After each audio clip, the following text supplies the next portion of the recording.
திருநெல்வேலி, கன்னியாகுமரி மற்றும் விருதுநகர் ஆகிய 3 மாவட்டங்களில் மினி டைடல் பூங்காக்களை அமைப்பதற்கான கட்டுமான பணிகளுக்கு தமிழ்நாடு அரசு டெண்டர் கோரியுள்ளது.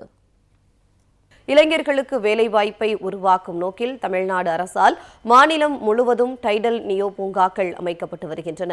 ஒவ்வொரு டைடல் பூங்காவிலும் 500 முதல் 1000 தகவல் தொழில்நுட்ப பணியாளர்களுக்கு வேலைவாய்ப்பு கிடைத்து வருகிறது. பொறியியல் கல்லூரிகளில் படித்த இளைஞர்கள் வேலைவாய்ப்புக்காக சென்னை, பெங்களூரு போன்ற நகரங்களுக்கு செல்வதை தவிர்க்க உள்ளூர்களிலேயே வேலைவாய்ப்பு உருவாக்குவதே டைடல் நியோ பூங்காக்களின் முக்கிய நோக்கமாகும். அதன்படி விழுப்புரம், திருப்பூர், வேலூர், தூத்துக்குடி, தஞ்சாவூர் மற்றும் சேலம் ஆகிய நகரங்களில் மினி டைடல் பூங்காக்கள் அமைக்கப்பட்டு செயல்பட்டு வருகின்றன. இதனைத் தொடர்ந்து திருநெல்வேலி, கன்னியாகுமரி மற்றும் விருதுநகர் ஆகிய 3 மாவட்டங்களில் மினி டைடல் பூங்காக்கள் அமைக்கப்பட உள்ளன.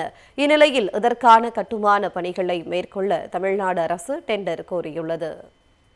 திருநெல்வேலி, கன்னியாகுமரி மற்றும் விருதுநகர் ஆகிய 3 மாவட்டங்களில் மினி டைடல் பூங்காக்களை அமைப்பதற்கான கட்டுமான பணிகளுக்கு தமிழ்நாடு அரசு டெண்டர் கோரியுள்ளது.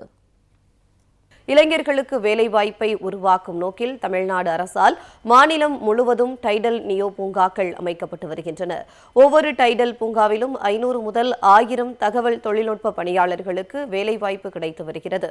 பொறியியல் கல்லூரிகளில் படித்த இளைஞர்கள் வேலைவாய்ப்புக்காக சென்னை, பெங்களூரு போன்ற நகரங்களுக்கு செல்வதை தவிர்க்க உள்ளூர்களிலேயே வேலைவாய்ப்பு உருவாக்குவதே டைடல் நியோ பூங்காக்களின் முக்கிய நோக்கமாகும். அதன்படி விழுப்புரம், திருப்பூர், வேலூர், தூத்துக்குடி, தஞ்சாவூர் மற்றும் சேலம் ஆகிய நகரங்களில் மினி டைடல் பூங்காக்கள் அமைக்கப்பட்டு செயல்பட்டு வருகின்றன. இதனைத் தொடர்ந்து திருநெல்வேலி, கன்னியாகுமரி மற்றும் விருதுநகர் ஆகிய 3 மாவட்டங்களில் மினி டைடல் பூங்காக்கள் அமைக்கப்பட உள்ளன. இந்நிலையில் இதற்கான கட்டுமான பணிகளை மேற்கொள்ள தமிழ்நாடு அரசு டெண்டர் கோரியுள்ளது.